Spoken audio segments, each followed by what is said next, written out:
I'm studying math. Okay. When I graduate, and what responsibility do bloggers have to verify the validity of what they're provided to post? I have missed more than one story because I held off. Sometimes a legitimate story.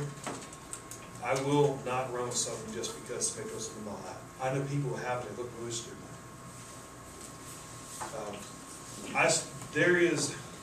There's no legal requirement to disclose. There's no legal requirement to do your homework. But it comes down to this. Do you want people to trust you? Do you want people to respect you at the end of the day? Or do you want us to be citizens that nobody likes or trust? So these are standards that are not mandated by law, but do we have our own ethical standards by which we set these? I have mine which says I want to be liked, I want to be respected. I've got a 12-year-old daughter who reads my site. So there's another blogger who likes to put up basically porn on his site. I can't wait for the day that his daughter goes and sees Daddy's website. I can't wait for that day, how he explains this. My daughter, however, doesn't have to have that. I also have students, I teach communication. Do I have an obligation to practice it? Because I can assure you that if I don't communicate ethically, I'm going to hear this from my students. Because especially public speaking, well, the first thing I talk about is Aristotle's. And you all know who Aristotle is? You know about his 3 proofs? Logos, pathos, and ethos? Who's familiar with those? Who knows them? Sarah. Tell me what logos is. Isn't that like logic? Logical proof. Yeah. Pathos. What's pathos? Emotional. Emotional appeal. And ethos. Your own credibility. Yeah. So when I talk to my students about those 3 things, and I'm a scoundrel and a liar on my website, what are some of my students going to say? Because do they do their homework on me? And when you go to college, you better do your homework from your faculty. You better. 2 reasons. 1, because you made it at the rotten apple. 2, because you go look in the work of your college calls your database of academic journals, most faculty are published. You find their papers. You find their interest. And you play off that. You know, one of my professors does, you know, he does a lot of research on religious communication. And we had some common interest. Did that help us build a better relationship? Oh yeah, great. Worked out wonderfully.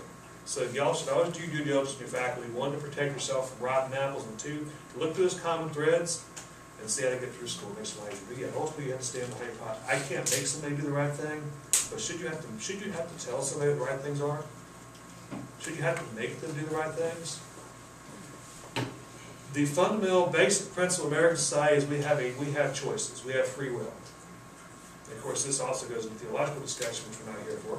We have free will. We have choices. We have the right to remain stupid, don't we? If you live in a trailer park in rural Newberry County, you're exercising your right to be stupid. If you buy, some people will argue if you buy a PC, or some people will argue if you buy a Mac, you're exercising what? Your right to be stupid. You have choice. That's what election day is about. That's what going to the store is about. That's what relationships are about. You have to do due diligence, and somebody wants to be dishonest and unethical. Unfortunately, we can't always protect against that. And even if we have rules in place, they find ways around it. We had 1933 and 1934 Securities Exchange Acts passed when the Depression hit because of misleading stock investing. Did that prevent Enron and MCI WorldCom from happening? No, it didn't. People found ways around it. And we have Sarbanes-Oxley now, which adds to that big stack of laws and regulations. But we're still going to find investors getting swindled all the time. So bottom line is, whatever the rules are, what the laws are, the laws often prescribe a minimal standard in anything in life. The standard you have to set is what you're comfortable with, and it may be higher. Hopefully, it's higher than the laws often play out. Okay. Anybody else? Do blogs really move public opinion, or do they just provide some fun for people in the echo chamber to make anonymous shots? Both. My stuff gets passed around all the time. Kelly knows this. My stuff gets passed around, but my name on my website's a blog name in Earl caps. You don't have to wonder who wrote it. Now I am bringing in guest contributors, but I will disclose who they are. I've got a guest cartoonist at the Rock Hills now sending me a couple, 2 or 3 cartoons a month. And you'll know who you will know who Jay Walton is. I have other people starting to submit things. And I don't always totally agree with what they've written, but they're readers on my website, so I'll have them come in. And they'll want to send something to share all around. But the idea of, do we really influence mass audiences directly? No. I told you, my readership is in the hundreds. Political blogs in the state are not going to get over an influence circle of several hundred on a daily basis. But let's say a reporter comes to my site, and this has happened, and finds an interesting story, and they run one.